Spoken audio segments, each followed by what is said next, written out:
بسم اللہ الرحمن الرحیم۔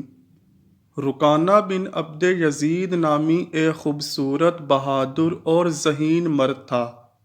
یہ عرب کا مانا ہوا پہلوان تھا۔ نامی گرامی پہلوان آئے جنہیں اس نے ایک ہی داؤ میں پٹک کر اٹھنے کے قابل نہ چھوڑا۔ وہ وحشی انسان تھا، صرف لڑنا مارنا جانتا تھا۔ ایک دفعہ مسلمانوں کو تنگ کرنے والے 3-4 آدمیوں نے ایک دن رکانہ پہلوان کو خوب کھلایا پلایا اور اسے کہا کہ محمد صلی اللہ علیہ وآلہ وسلم کسی کے ہاتھ نہیں آتا، نہ اپنی تبلیغ سے باز آتا ہے اور نہ کسی سے ڈرتا ہے، اور لوگ اس کی باتوں کے جادو میں آتے چلے جا رہے ہیں۔ کیا تم اسے سیدھا نہیں کر سکتے؟ رکانہ نے کہا، کیا تم میرے ہاتھوں سے اس کی ہڈیاں توڑوانا چاہتے ہو؟ رکانہ نے اپنے چہرے پر مست بھینسے کا تاثر پیدا کر کے تکبر کے لہجے میں کہا تھا، لاؤ اسے میرے مقابلے پہ، لیکن وہ میرا نام سن کر مکہ سے بھاگ جائے گا۔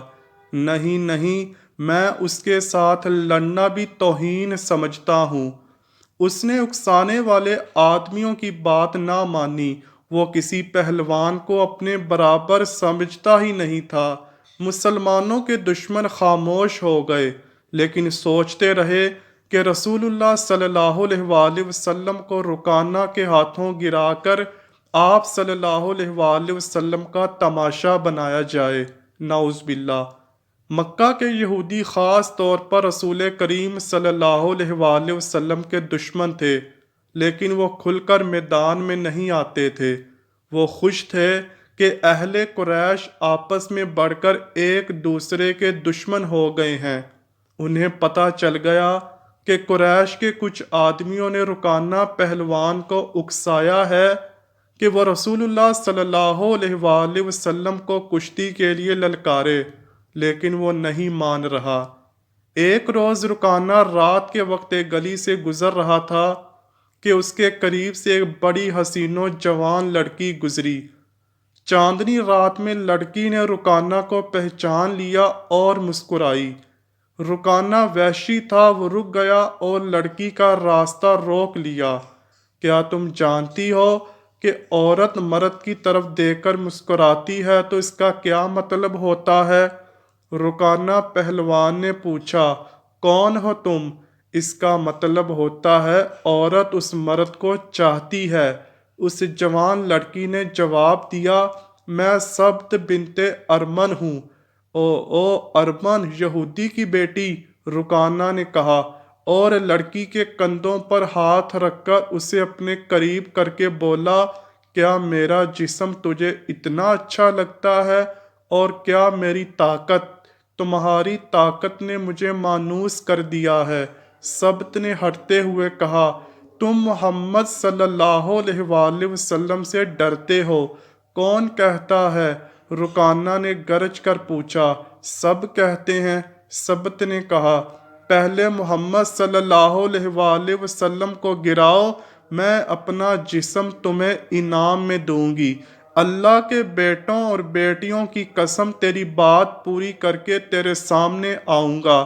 رکانہ نے کہا، لیکن تو نے غلط سنا ہے کہ میں محمد صلی اللہ علیہ وآلہ وسلم سے ڈرتا ہوں۔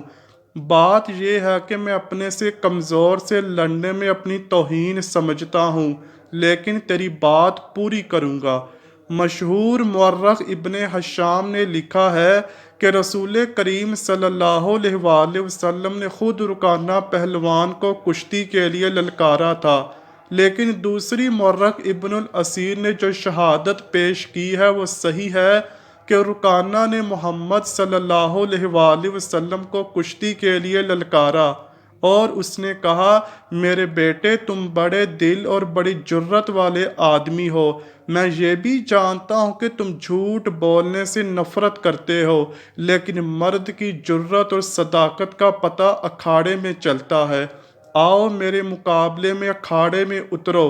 اگر مجھے گرا لو گے تو میں تمہیں اللہ کا بھیجا ہوا نبی مان لوں گا۔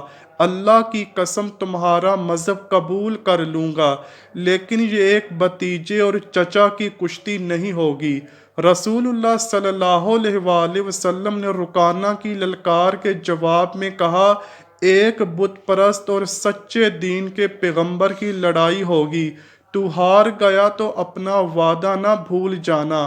مکہ میں یہ خبر صحرا کی آندھی کی طرح پھیل گئی کہ رکانہ پہلوان اور محمد صلی اللہ علیہ وآلہ وسلم کی کشتی ہوگی، اور جو ہار جائے گا وہ جیتنے والے کا مذہب قبول کر لے گا۔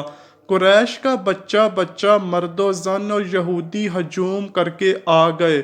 مسلمانوں کی تعداد بہت تھوڑی تھی، وہ تلواروں اور برچھیوں سے مسلح ہو کر آئے، کیونکہ انہیں خطرہ محسوس ہو رہا تھا کہ قریش کشتی کو بہانہ بنا کر رسول کریم صلی اللہ علیہ وآلہ وسلم کو نقصان پہنچائیں گے۔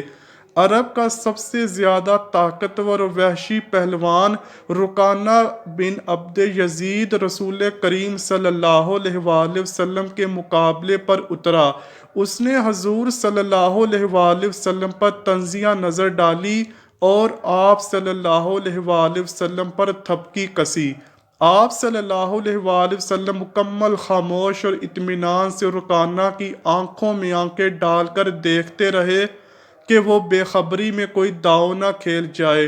رکانہ آپ صلی اللہ علیہ وآلہ وسلم کے ارد گرد یوں گھوما جیسے شیر اپنے شکار کے گرد گھومتا ہے۔ ہجوم رسول اکرم صلی اللہ علیہ وآلہ وسلم کا مذاق اڑا رہا تھا۔ مسلمان خاموش تھے، وہ دل ہی دل میں اللہ کو یاد کر رہے تھے۔ انہوں نے اپنی تلواروں کے دستوں پر ہاتھ رکھے ہوئے تھے۔